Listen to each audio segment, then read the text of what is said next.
we move on to Title 6 or meetings. So Section 48, very easy. Meetings may be regular or special, both for the board of directors or board of trustees and stockholders or members. Section 49 covers regular and special meetings for stockholders and members first.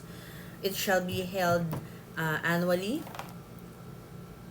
and if it's not fixed in the bylaws, the default would be April 15 or of every year. Why April 15? Because it's usually that time that the audited financial statements have already been finished, because April 15 is also the submission of the income tax returns.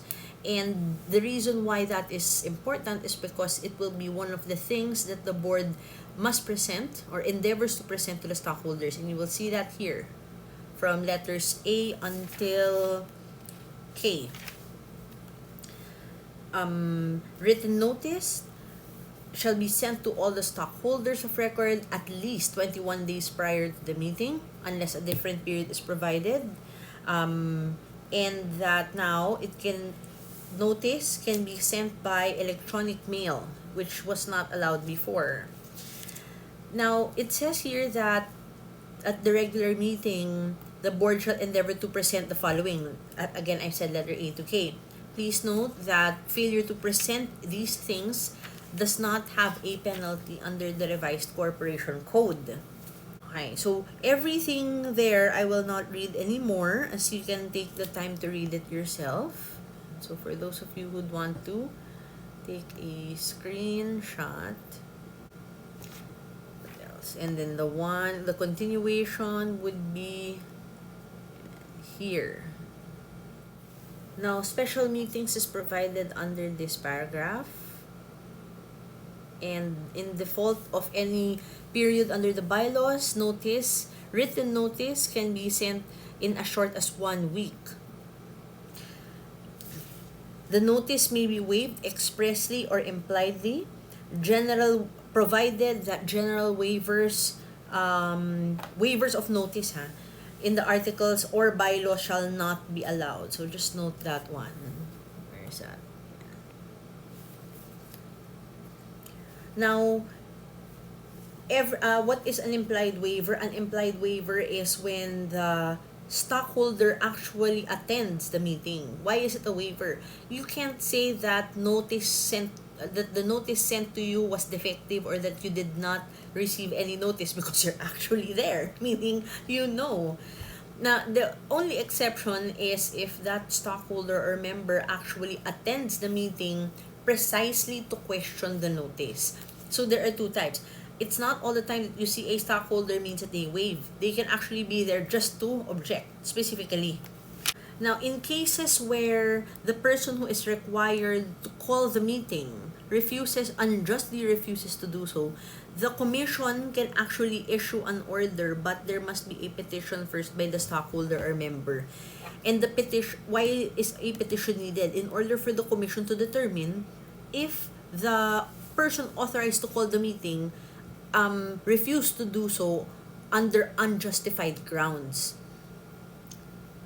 So when the commission decides that the petition is meritorious, meaning there is reason to hold a meeting as applied for or as requested by the stockholder, that stockholder will preside that meeting unless a majority of the stockholders choose another presiding officer.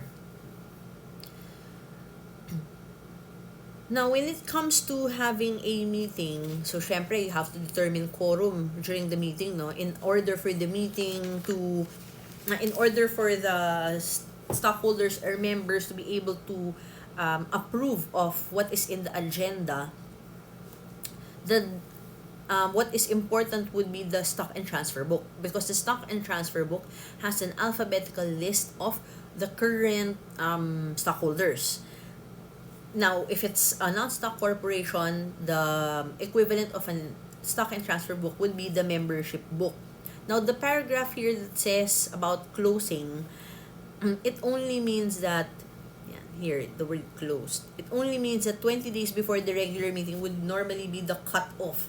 So, meaning if, in the absence of any provision under the bylaws, If the meeting supposed to be is, for example, for tomorrow, January 25, usually by January 5 would be the last day um, for other people to register their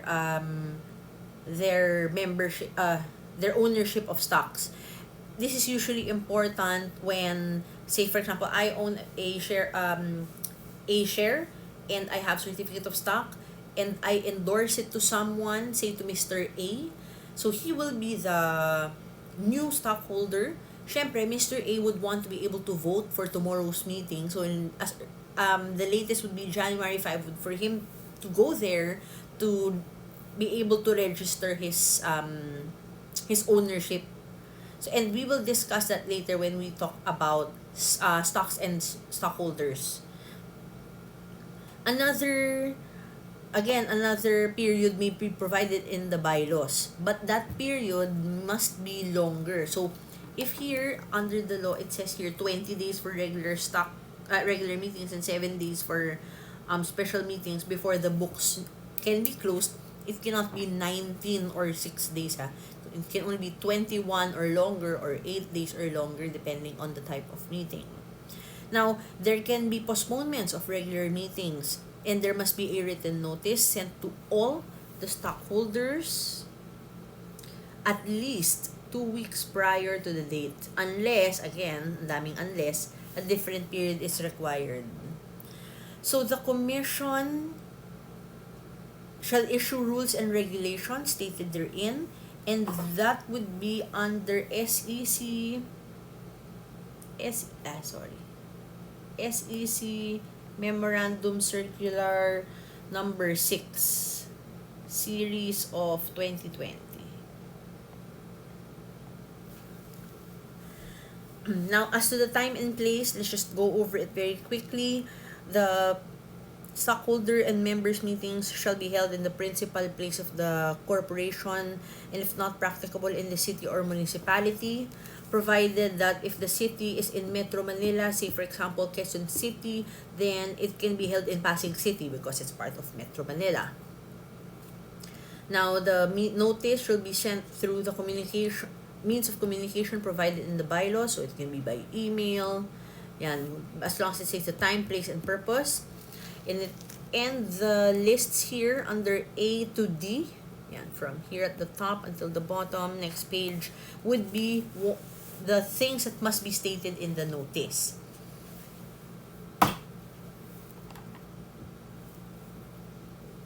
So, the last paragraph, all meetings and any business transacted at a meeting, if within the powers or authority of the corporation, shall be valid even if the meeting is improperly held or called, provided that all the stockholders or members are present or duly represented and not one of them states at the beginning of the meeting that their purpose of their attendance is to object to the transaction. Okay? In other words, even if there is a defect in the call, meaning how it was held or how the meeting was called, by call I mean notice ha. Any resolution or approval or action taken during the meeting can be valid as long as everyone is present or represented and there are no objections.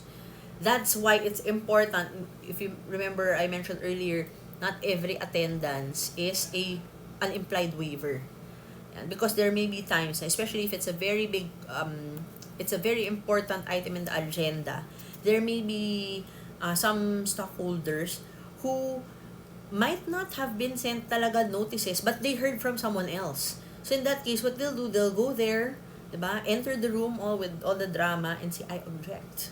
And that can be. So yung mga, for those of you who watch those types of movie dramas, it's actually allowed. Alright. Now, let's just go over quickly the requisites for a valid stockholders meeting. Number 1, it must be held on the proper date, which is the date fixed in the bylaws or in the absence under section 49. There must be previous notice. Number 2, it must be called by the proper person. Number 4, it must be held in the proper place. And number 5, there must be a quorum. Okay. So, if you remember, I wrote down here SEC Memorandum Circular 6, Series of 2020 in my beautiful handwriting. What are these? Let me just go over them briefly. That would talk about, Section 10 talks about participation through remote communication. So, participation through remote communication is allowed when it's provided in the bylaws or allowed by a majority of the board. How does that go, no? If a stockholder intends to participate in the meeting through remote communication, they shall notify in advance the presiding officer or the corporate secretary of his intention to participate via remote participation. And what happens? Once the corporate secretary is informed, the corporate secretary shall note it in the minutes of the meeting na, okay, Jennifer Cruz intends or notified the corporation that she will participate via remote participation or via Zoom, ganun. And then quorum, as already mentioned, stockholders is deemed present for purposes of quorum if they participate through remote communication.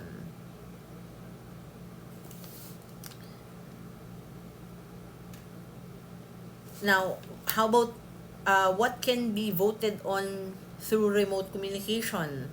Voting of the election of directors, trustees, and officers can be done via remote communication if authorized by the bylaws.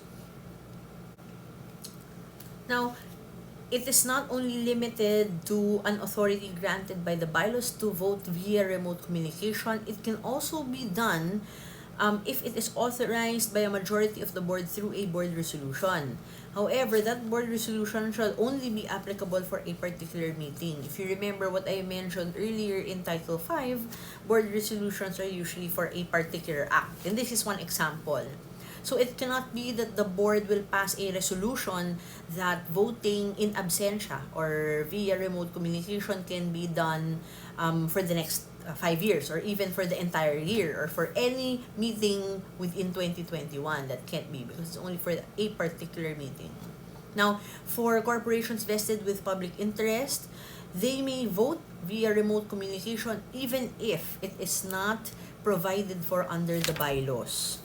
So, the corporations are now required to create internal procedures on how to go about it, especially when it comes to identifying stockholders, to ensuring that everyone has a chance to participate, everyone is heard, to make sure that the internet connection is reliable. Yan. Now, in terms of notices, the secretary shall send out notices to all stockholders with the manner of giving notice as stated in the bylaws. I will not discuss everything anymore when it comes to this SEC Memorandum Circular. I just want you to note that there must be a visual and audio recording of the election, especially since it is now online, if allowed. And then the presiding officer shall call and preside the meeting at the principal office of the corporation as provided in the articles or in the city or municipality. Therefore, the presiding officer, if you look at the memorandum circular, can't be out of the principal office. He or she cannot be the one who is at home. Alright, so I just wanted to see, since the provisions under, let's see, sections 48 to 49 are a bit long. Yeah, so this is just a table I took a picture of from the Aquino book I'm reading. You might want to take a screenshot just to see the difference between the kinds of meetings, regular and special, in terms of date and the required notice. So, to continue, no, and so that you have it in front of you, the phrase any day of a particular month as the date of the annual meeting is not allowed. It's not allowed to be stated in the bylaws because it's too vague. As a rule, the annual meeting cannot be postponed. Now, it admits of certain exceptions, especially when there are valid reasons. It is the duty of the board to determine the date and time to hold it earlier or postpone it taking into consideration certain circumstances. Now, if the law expressly requires notice of a meeting for a particular transaction, no meeting can be held unless the notice of the meeting specifies the transaction to be resolved. Okay, there is an exception. Again, notice is not needed even if it's stated in, notice can be waived even if it is expressly required under the law if all the stockholders are present or duly represented and no one objects. Okay, I just want to discuss a case na I liked it. There was this case against Calatagan Golf and Country Club, and most of the cases I've noticed are from country clubs, mainly because they're expensive. No, memberships are expensive, especially Wak. Parang I think $1 million, if I'm not mistaken. I'm sure some of you have parents who are. Now, there's this case where a member of Calatagan Golf and Country Club wrote down his address as a P.O. box. However, the corporation had information also of the address of the stockholder. So when they sent meetings to the stockholder, they sent it to the P.O. box because that was what was stated in the stock and transfer book. Now, the Supreme Court, eventually, because he was not attending, he was not able to vote, of course. So, in that case, the Supreme Court said that the corporation, particularly Calatagan Golf and Country Club, was in bad faith because it continued sending notices to the address of record even if the corporation was already aware of the home address of that member. Okay. The SEC issued an opinion stating that if a stockholder is unknown, all available means of identifying the stockholder and giving notice should be resorted to, including notice by publication. Syempre, there are times they really can't find that stockholder. Especially true for large corporations that have a lot of stockholders. And the stockholders naman aren't prominent figures. No notice is required, since we're talking about notice, no notice is required to delinquent shareholders because under Section 70, they don't have a right to vote anyway. Now, why is notice given? Precisely so they can attend the meeting and vote. Diba? How notice is given? Notice may be given through personal service, through email, but not publication. Because the law requires a written notice to each stockholder. Now, electronic email is now considered written notice. If you look at the revisions under the Revised Corporation Code. So the mode of sending notice may also be waived. If notice through email is not provided for in the bylaws, the stockholder may deem to have waived the right to question if the stockholder does not object. There are instances when specific persons are tasked under the law to call a meeting. Under Section 27, for example, a special meeting for the removal of the directors or trustees must be called by the secretary on order of the president or upon a written demand of the stockholder representing at least a majority of the outstanding capital stock or a majority of the members. A meeting that is called by an unauthorized person is void, and such infirmity cannot be ratified in a subsequent meeting because it goes against the law. So note also, again, that under Section 49, the SEC may only direct the calling of the meeting if there is no person authorized to do so, or that person authorized in the bylaws refuses to call for a meeting. Thus, the SEC cannot do so just because, for any other reason. Say, the SEC said, oh, you're supposed to hold it pala tomorrow, ha? Yesterday, but you didn't. The SEC can't do that. So there are various provisions of the Revised Corporation Code that require the purpose to be stated in the notice, as I mentioned earlier. And these meetings are duly called for specific purposes. I will mention 14. Wait lang, let me type it down. Let me post it. So these are the provisions of the Revised Corporation Code that require the purpose of the meetings to be stated in the notice. These meetings, again, as I mentioned, are duly called for specific purposes. So just take a screenshot of that.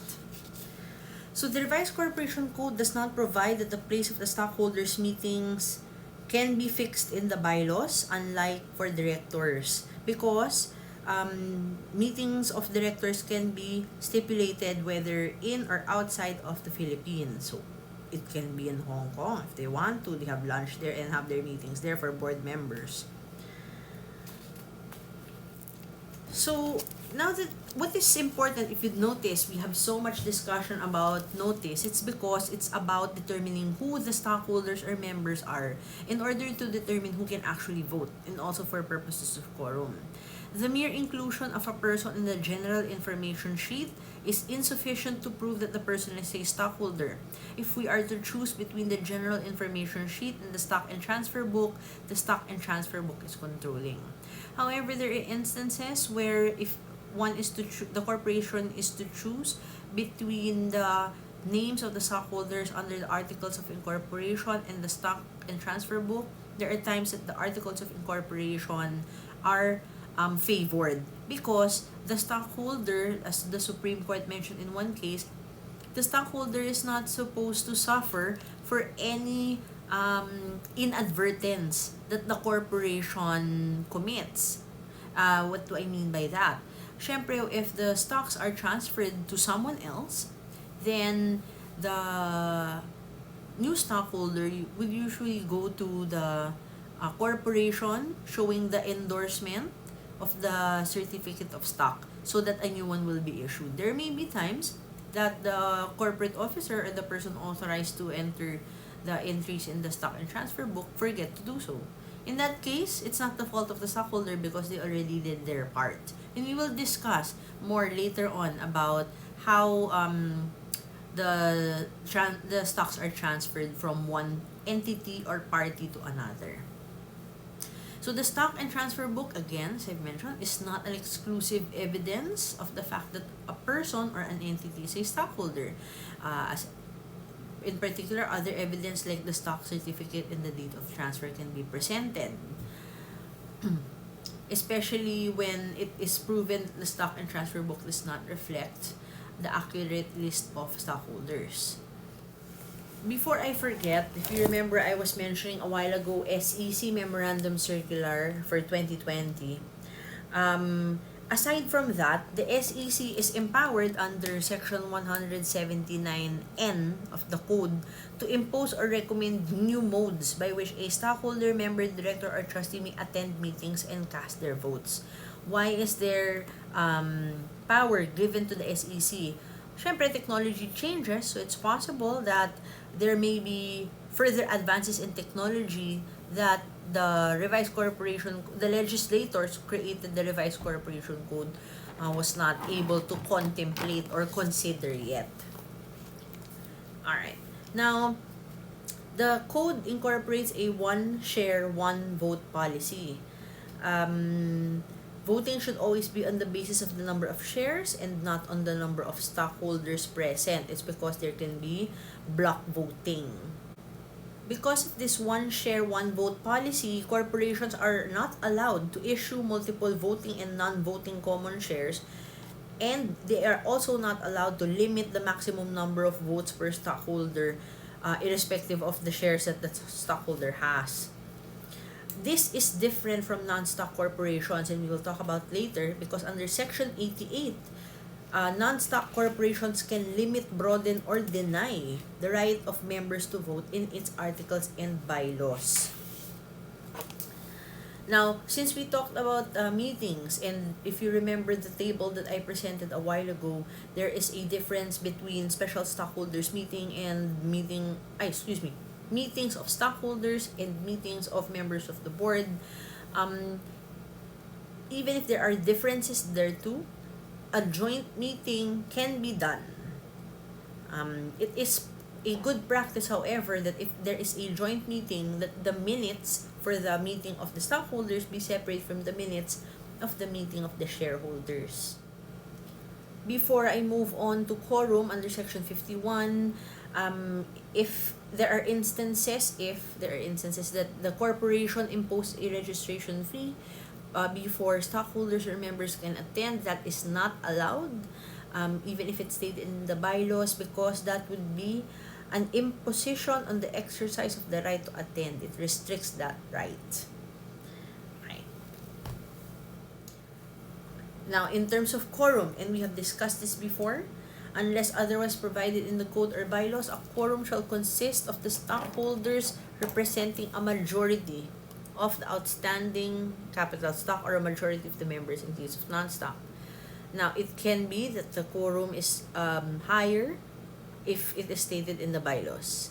It cannot be that the quorum would be less than majority. Why? Because again, the code is higher than the bylaws. The bylaws cannot allow what is against or contrary to the law in that section 51. The meeting is void if there is no quorum.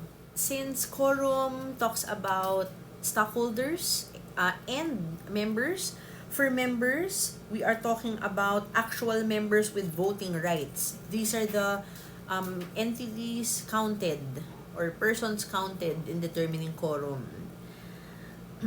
So, as I've already mentioned, delinquent stockholders are not included in quorum anyway because they're not allowed to vote. So, other non-voting shares would not be allowed to vote. For example, treasury shares, delinquent shares, fractional shares, and conditional or shares in escrow where the condition has not yet been fulfilled. The only exception in determining quorum would be if one of the items to be taken up are matters that can be voted by non-voting shares or non-voting members. And I will post that later. I found a table in the book of Soriano that lists the rights that can be voted by non-voting shares. So again, when you talk about non-stock, we are talking about the numerical values of all members entitled to vote. I want to read lang a problem when it comes to quorum. It might appear in the exams. I'm not the one making it anyway. So, AAA Corporation was incorporated in 1960 with 500 founder shares and 78 common shares as its initial capital stock subscription. However, AAA registered its stock and transfer book only in 1978 and recorded merely 33 common shares as the corporation's issued and outstanding shares. On May 6, 1992, a special stockholders meeting was held.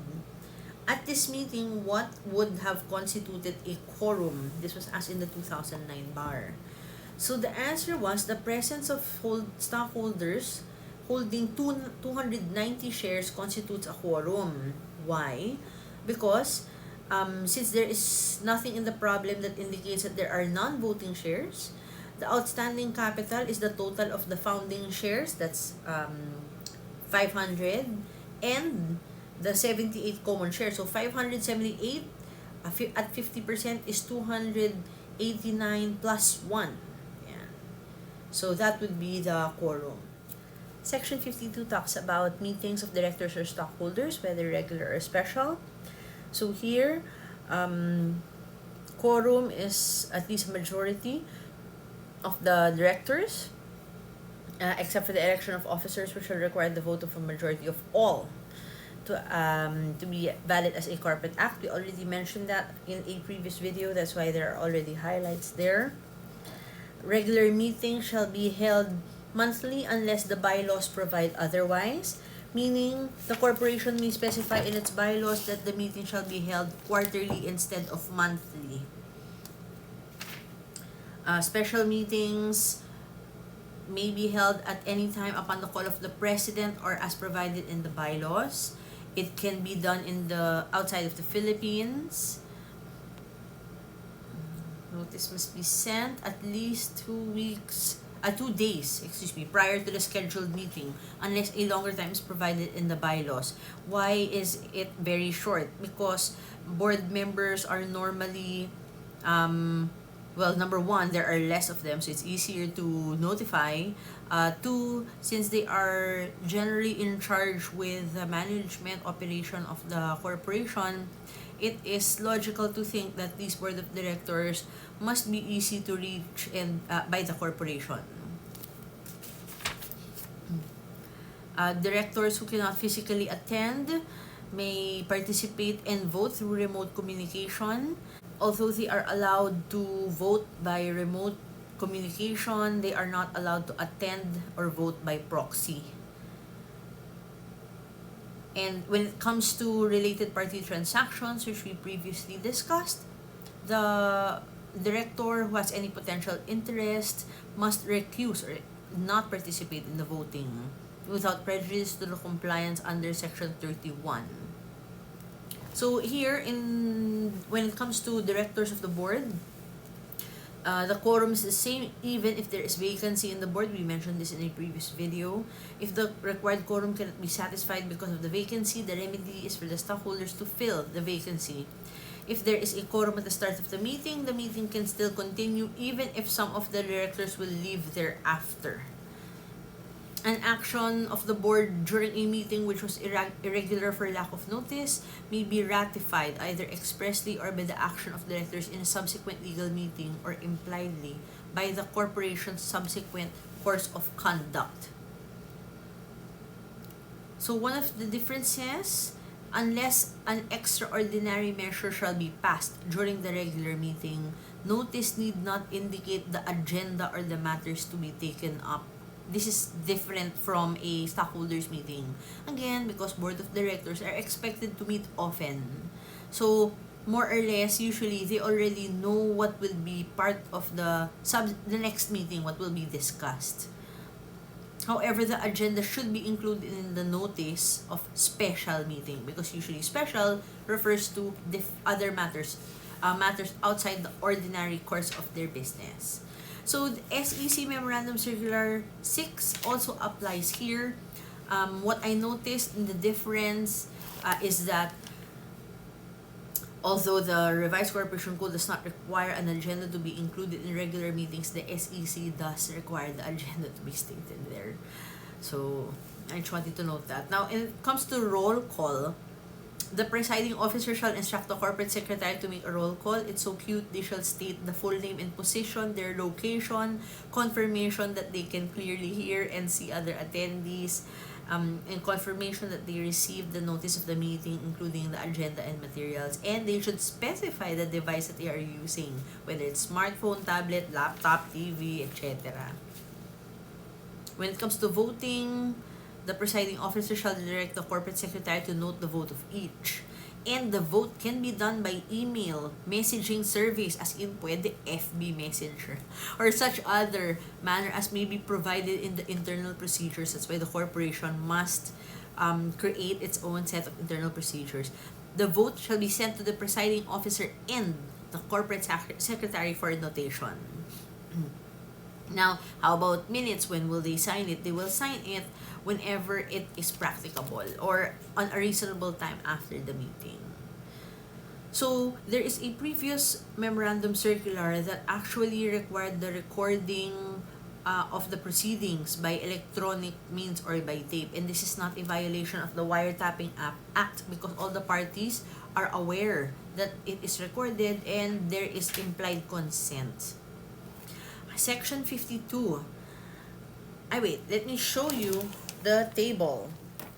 So this is a table highlighting the differences between meetings of stockholders and meetings of members and meetings of the board on the other hand. So just take a screenshot and please don't mind my finger there. So these are 3 pages. This is page 1. This is page 2. And this is page 3, the last portion. Section 53, who shall preside at meetings? The chairman, or in his absence, the president. This is different from the previous corporation code. Now, the chairman or the president shall preside at all meetings of the directors or trustees as well as the shareholders or stockholders unless a different person is required to preside under the bylaws. Although the office of the chairman is not expressly provided for, especially in section 24 when we talk about corporate officers, the position can be created in the bylaws. The presiding officer is also a member of the board, so it cannot be provided that not that the chairman is someone who is not a member of the board, and it cannot also be provided in a board resolution that the presiding officer can only vote in case of a tie, because the presiding officer is a member of the board, then his or her vote is always required, the same as every other member of the board. Section 54, in case a stockholder grants security interest in his or her shares, the stockholder shall have the right to attend and vote unless the secured creditor is given that right by the stockholder grantor. And that grant should be in writing and recorded in the appropriate corporate books, which is the stock and transfer book. Executors, administrators, receivers, and other legal representatives duly appointed by the court may attend. So they must be duly appointed by the court. So it cannot be in an extrajudicial, say for example, a stockholder dies and there's an extrajudicial foreclosure and one person says that, oh, I am the executor, then I can vote. That's not true. It must be duly appointed by the court. So they have to go to court first.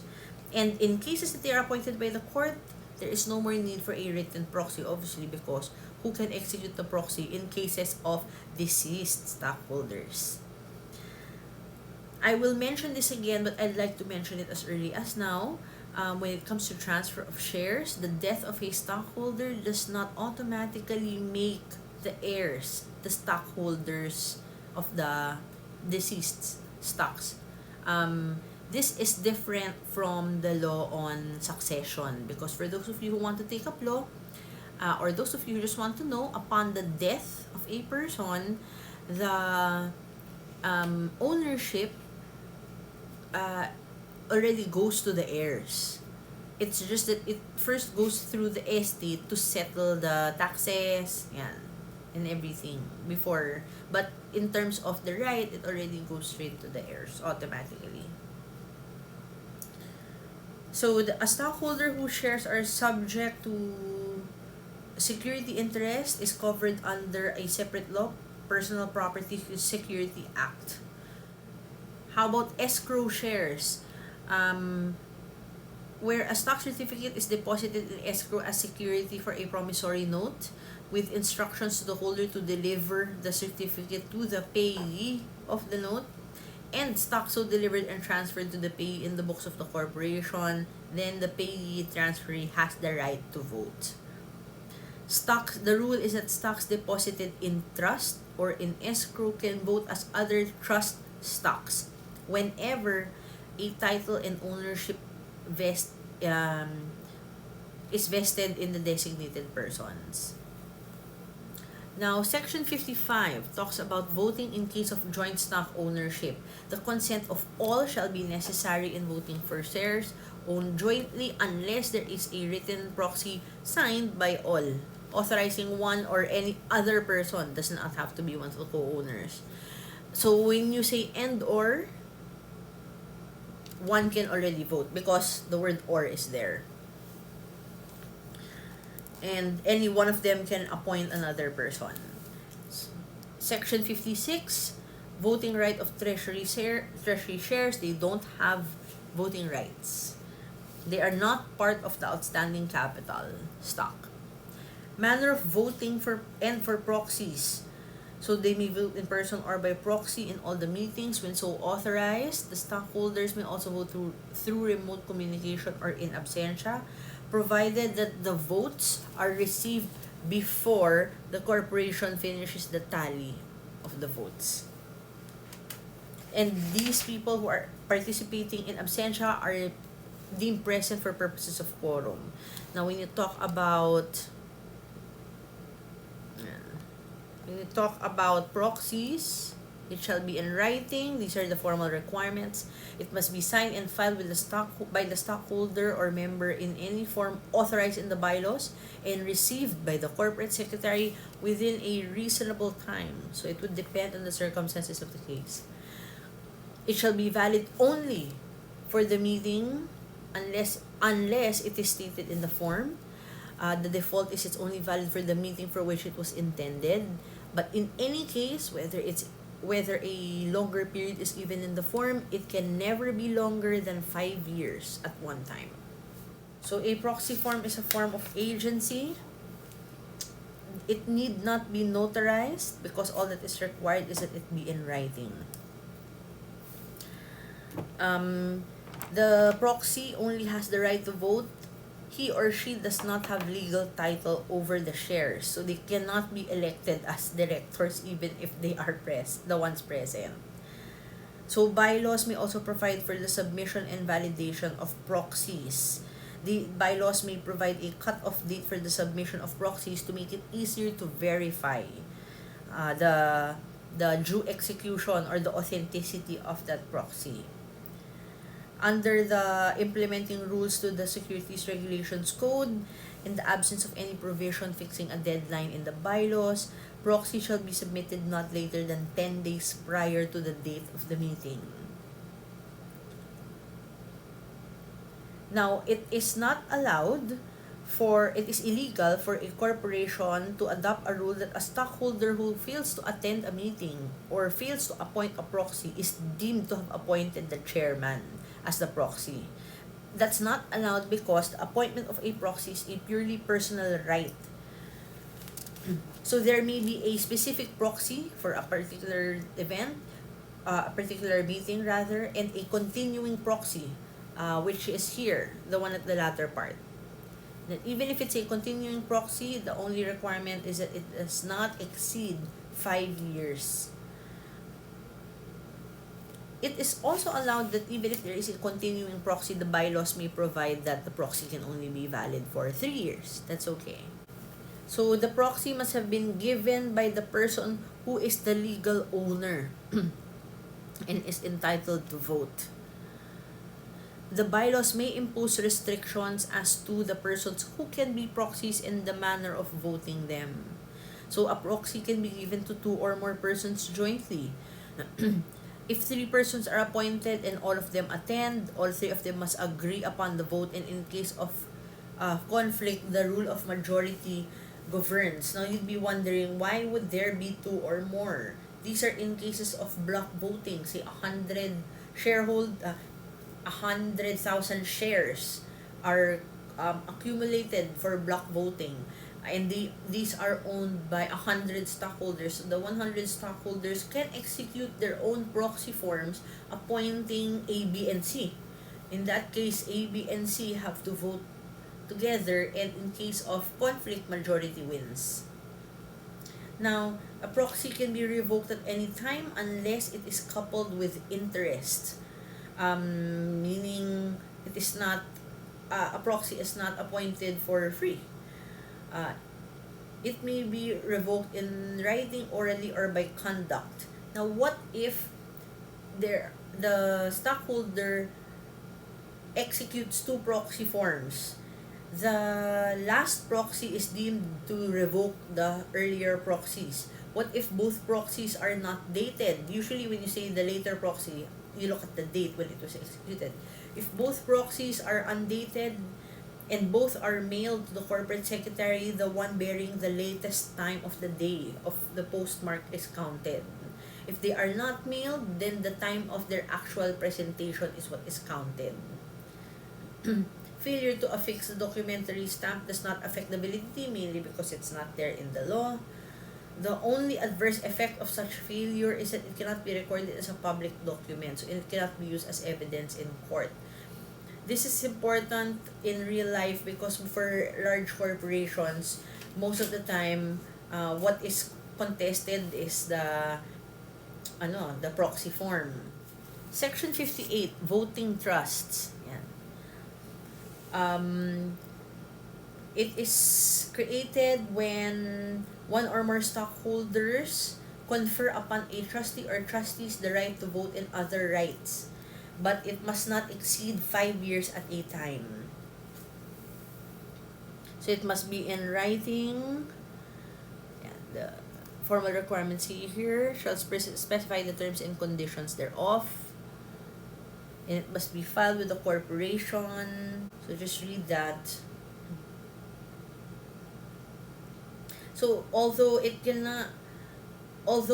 a voting trust agreement cannot exceed 5 years, the exception if it is a condition to a loan agreement. If it is a condition to a loan agreement, then the voting trust agreement automatically expires upon full payment of the loan.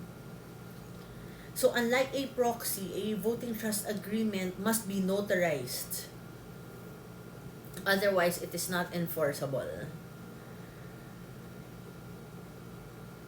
The certificate of stock covered by the voting trust agreement shall be cancelled and new one shall be issued in the name of the trustee or trustees. That's probably the reason why the requirement of notarization is present. The trustee or trustees, the one whom the right is given, shall execute and deliver to the transferors voting trust certificates. So, in these cases, both the trustor and the trustee may exercise the right of inspection. And we will discuss that later when we get to Title 8. Unless expressly renewed, all rights granted in a voting trust agreement shall automatically expire at the end of the agreed period. So the voting trust certificate as well as the certificate of stock in the name of the trustee is deemed cancelled, and a new set of certificates of stock shall be reissued in the name of the trustors.